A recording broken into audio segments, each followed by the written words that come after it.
Hello and welcome to this Burning Crusade class guide. Burning Crusade is considered by many to be the best WoW expansion in the golden era of World of Warcraft. Today, I'm going to be walking you through a high-level overview and comparison of the 9 classes in Burning Crusade to help you decide which class to roll. I put this guide together because a lot has changed from Classic to Burning Crusade.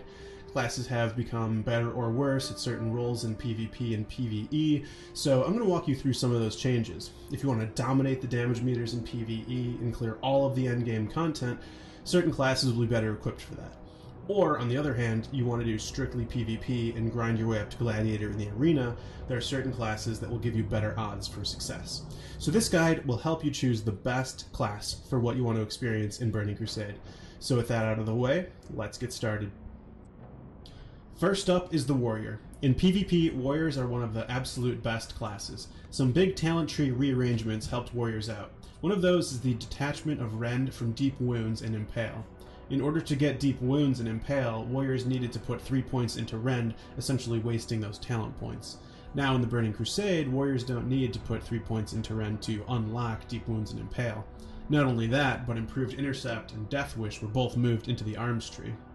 When it comes to PvE, all 3 specializations are viable. Protection Warriors are proven tanks and are the #1 choice for main tanking. Arms can also perform great, especially now that both factions have access to Wind Fury Totem. On the other hand, Warriors didn't only receive buffs. Tactical Mastery was moved into the Prot tree and was reduced from a 5-point talent to a 3-point talent, making Warriors only able to retain 15 Rage instead of 25 Rage when changing stances. And as a reminder, Shattering Throw wasn't added into the game until Wrath of the Lich King, so Warriors cannot break Divine Shield like Priests. Another downside is that Warriors are the slowest class to level. They have high gear dependence, especially when it comes to weapons, and have a hard time doing more difficult quests. Taking on more than one mob at a time as a warrior can be a challenge and usually results in death. Top that off with low mobility, and that brings Warriors to the hardest and slowest class to level. Many argue Warriors were OP in TBC, and it has some merit. Warriors are a great choice for both PvE and PvP, if you can grind your Warrior up to 70. Next up we have the Hunter. Hunters are supreme speed levelers. They excel in solo and group PvE in Burning Crusade. With an animal companion, Hunters can take on multiple mobs at the same time, and solo group quests other classes simply cannot. In addition, Hunters have solid, sustainable DPS, minimizing their downtime. Top it all off with high mobility with aspect of the cheetah and pack, as well as bestial swiftness, and Hunters are top-tier levelers. They can get to max level smoothly and easily. They perform quite well in World PvP because of their mobility and their pets, so they won't really get ganked too often. In fact, they're actually quite skilled gankers if they can get a good jump on their prey. The big change from Classic to Burning Crusade with Hunters is that they are incredible in PvE. They can absolutely be at the top of the damage meters, especially in late TBC with Thoradal, the Star's Fury. Endgame Hunters will inspire awe on the damage meters. In PvP, with the 8-yard dead zone, Hunters do not perform as well as other classes in PvP. That's not to say a skilled Hunter can't perform at the highest levels of PvP, it's just going to be much harder compared to other classes. This is similar to Classic WoW in that the skill ceiling of Hunters is super high. If you're good enough, you can make miracles happen and appear literally untouchable. But if you're an average player, then playing Hunter could be a rough time. If you rolled Hunter in Classic and felt you had trouble finding raid groups or maxing out damage on the damage meters, then Burning Crusade has heard you. Roll Hunter if you want an easy leveling experience and want to experience endgame raid content, as well as a class that is easy to play, yet difficult to master. The next class we're going to discuss is the Rogue. The Rogue is not the fastest leveling class because they lack sustain, but they are faster than Warriors or Paladins because they have great utility spells like Stealth, Vanish, Sprint, Blind, Evasion, and Sap, to name a few, allowing them to maneuver tricky situations and quests that would otherwise result in death. Rogues perform great in PvE, having the ability to top damage meters. In open world PvP, Rogues are top tier. They can gank easily and are really hard to gank, especially now that Cloak of Shadows is in the game. Rogues are even more slippery. With the ability to stun lock, crowd control, and deal tons of damage, Rogues are the perfect teammate in arenas and battlegrounds. Rogue is such a great class in arena that they are literally part of two of the top tier arena teams. RLS, Rogue Lock Shaman, and PMR, Priest Mage Rogue. In TBC, Rogue is a great class to play if you want to experience both PvP and PvE at the highest levels. Alright, next up is the Shaman. The Shaman's leveling ability has gotten slightly faster from Classic with the introduction of a new enhancement talent known as Shamanistic Focus. After you get a critical strike, it makes the Shaman's next shock cost 60% less mana, and if you've leveled a Shaman before, you know that mana efficiency is the name of the game. When it comes to dungeons and raids, Shamans are a must-have for their utility. With Bloodlust just added to the game, there's totems, Restoration's beastly amount of healing. Resto Shamans are in high demand for PvE. And in BGs and arenas, Shaman is a top-tier healer. If you're aiming for Gladiator, having a Shaman healer will help your odds tremendously. With Grounding Totem, Tremor Totem, and Wind Fury Totem, to name a few, as well as Bloodlust and Mega Heals, Resto Shamans reign supreme in arenas and battlegrounds in the Burning Crusade. And finally we have the Warlock. The Warlock is a class with high sustain and solid damage output, making them one of the fastest and easiest classes to level. With a demonic ally to tank and help DPS mobs, Warlocks have a smooth ride to max level. The reason they're not quite the fastest is because they have no movement speed increasing abilities at all, although they do get a free mount at level 40. In PvE, like in Classic, Warlocks are amazing. They have even greater utility with Soul Wells now, they still have Soulstone, and they of course have their jaw-dropping damage. Warlocks have an easy time topping out the damage meters in Burning Crusade, so finding a raiding guild definitely won't be hard. Warlocks also received some nice talent tree buffs, with Fell Intellect and Fell Stamina also increasing the Warlock's maximum health and mana, in addition to their normal demon buffs. When it comes to open world PvP, Warlocks are some of the absolute best duelers. While leveling, it's still hard to gank a Warlock because of Voidwalker Sacrifice, but it is possible. However, at max level, a Warlock can take on almost any class, if played correctly, because of the new class spec combination, SLSL, Soul Link Siphon Life. In Battlegrounds and Battlegrounds and Arenas, Warlocks are top tier. The Soul Link Siphon Life build that Warlock can run now is considered by many the most OP class specialization combination in Burning Crusade.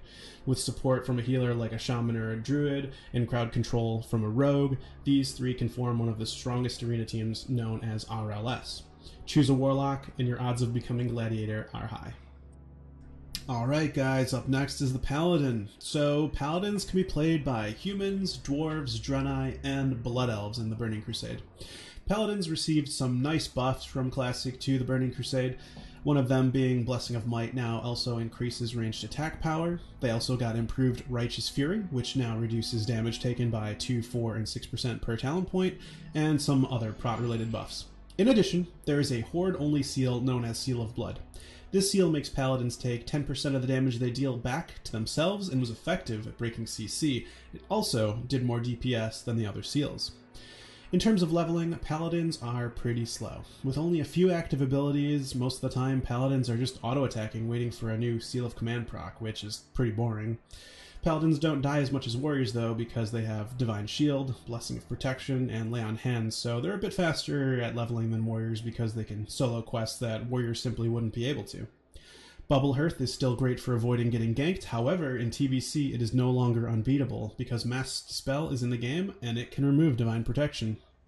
In PvE, Paladins offer the best buffs in the game, such as Blessing of Kings, Might, Salvation, Wisdom, and so on. They also had anti-wipe utility known as Divine Intervention or DI, sacrificing themselves to make a target immune to all damage. In TBC, Protection Paladins are viable tanks, especially good at AoE tanking. In terms of best tanks go, however, they rank third behind both Warrior and Druid tanks. Holy Paladins specialized in single target healing and will usually be assigned to heal a single target, like the main tank or off tank. As for Retribution, they don't do that great of damage, especially if Alliance. Without Seal of Blood, Retribution Paladin damage really falls behind.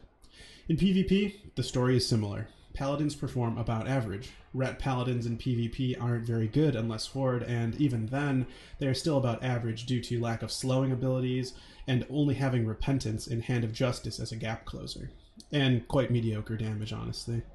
Holy Paladins are fine healers, but with Druid, Shaman, and Priest utility, Paladins just can't really compete with that in PvP, especially in 2s and 3s. However, in 5v5 arenas, it's a bit of a different story. Holy Paladins can actually do much better, and it's a niche where they're actually in high demand. Next up, we have the Priest. While Priests are not the quickest levelers, Shadow Priests have high sustain by dotting, mind flaying, and finishing off mobs by wanding them down to get mana regeneration going again. This is the 5-second rule, which affects mana regeneration. It prevents your character's mana from regenerating 5 seconds after casting a spell, so finishing a fight with a wand is the most mana-efficient way to level. Pair this with wand specialization and spirit tap, and priests are perfectly equipped for this kind of leveling. This makes the priest one of the faster levelers. While not the fastest due to low mobility, priests are certainly not the slowest and have a smooth, consistent pace to level 70. In PvE, priests are great versatile healers, with good single target and party healing due to the addition of Circle of Healing as the 41st talent in the Holy Tree. Priests are better equipped for raid healing. Priests also have good healing over time spells and powerful damage shields. This kit makes priests great healers in PvE. In addition to great heals, they have utilities such as stamina and spirit buffs, as well as Fear Ward. Fear Ward is available to all priests at level 20 as of Burning Crusade patch 2.3.0. However, this patch is one of the last few patches in Burning Crusade, so keep that in mind if you want to use Fear Ward. Otherwise, only Draenei and Dwarf Priests will have Fear Ward until then. Shadow Priests were in high demand in TBC because they served as effective mana batteries for the raid because of the new spell/talent at the end of the Shadow Tree, Vampiric Touch. This ability caused party members in the Shadow Priest group to regenerate mana based off shadow damage dealt by the Shadow Priest.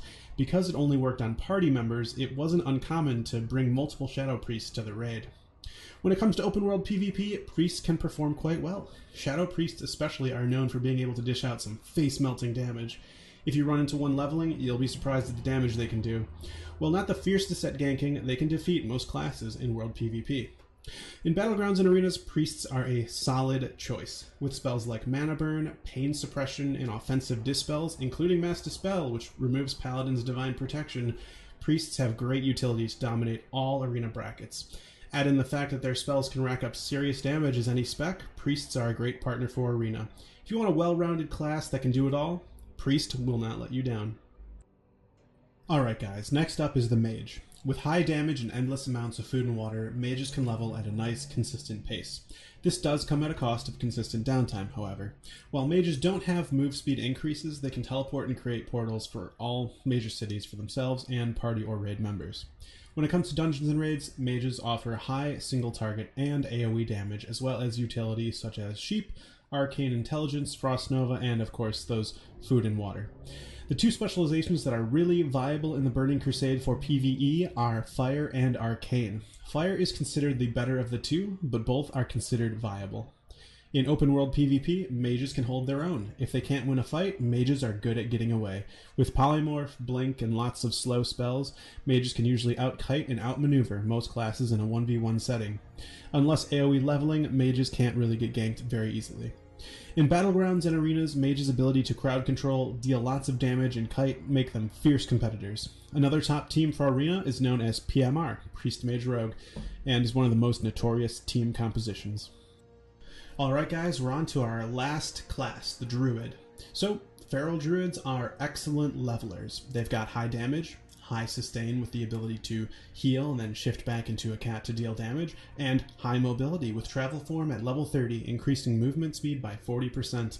In addition, with cat form, druids can use stealth to quickly complete certain quests that would take other non-stealth classes much longer. Druids can effectively beat hunters to 70 if played well. In dungeons and PvE, druids have powerful utility with Rebirth, also known as Battle Res, the ability to bring someone back to life during combat, and Innervate, a powerful mana regeneration spell. In addition to this utility, druids are highly mana efficient and provide powerful healing over time spells, as well as excellent raid healing. Outside of Restoration, Feral Druids now have the ability to tank dungeons and raids super effectively. While this is a topic of debate, through research I have found that Feral Druids can not only be off-tanks, but also fantastic main tanks if played properly, especially during later Burning Crusade patches. In PvP, in my opinion, Druid is tied with Shaman as the absolute best in class PvP healers. With lots of great heals over time and incredible mobility topped off with the addition of Cyclone, an incredibly powerful crowd control effect, Druids are insanely powerful in PvP. When played at the highest levels, Druids are an absolute force to be reckoned with in PvP. Alright guys, so I've given you a sort of high-level overview of how each class performs individually on one slide. I wanted to show you comparatively how each of these classes perform all at once. So this is the leveling speed by class graph, taking all the classes we just discussed and putting them all into one slide so you can all see comparatively how do each class rank. So as you can see, Hunter and Druid very close as the fast levelers, and then descending down Warlock, Mage, Priest, and so on. This is just my opinion of how fast I think classes can level. Of course, that's not set in stone. It really is skill dependent on, you know, each individual and how good they are, how well they know the classes, the quests, things like that. This is the PvE performance by class. And this is basically taking the dungeons and raids section and comparing them all. As you can see, there are a lot of classes that perform extremely well in PvE in Burning Crusade. That's not to say that Paladins and Mages aren't good or not needed. It's just certain classes are better at doing certain roles in PvE. And again, this is just my opinion, but I think that these are the classes that really outshine the rest. And a lot of people say, oh my gosh, they're so OP. So this is all of that lined up, and then last I wanted to show you all the PvP performance by class. In my opinion, this is my favorite slide because I think it's a big deal how good your class can possibly be in PvP.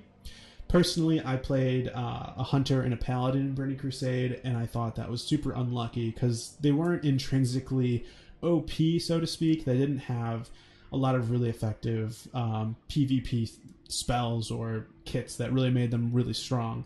But if you want to do PvP and really have a great chance at getting gladiator or just dominating in the battlegrounds, whatever your goal is, this graph I feel like will really help you choose the right class, the best class for your goal. So as you can see, some of the best classes are Warrior, Rogue, Warlock, Shaman, Druid, and Priest, as well as Mage, in order to really do really great in PvP.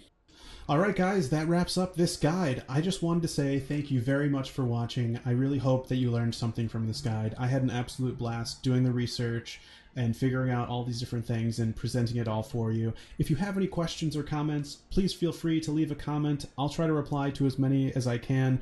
If you liked this video, more guides like this are coming. So make sure to subscribe to my YouTube to make sure you don't miss the next guide.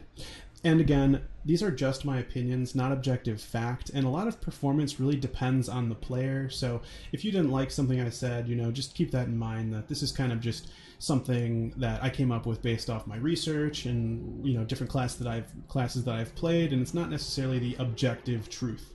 So with that said, guys, I had an absolute blast making this video, this guide, and I'll see you guys in the next video. Take care.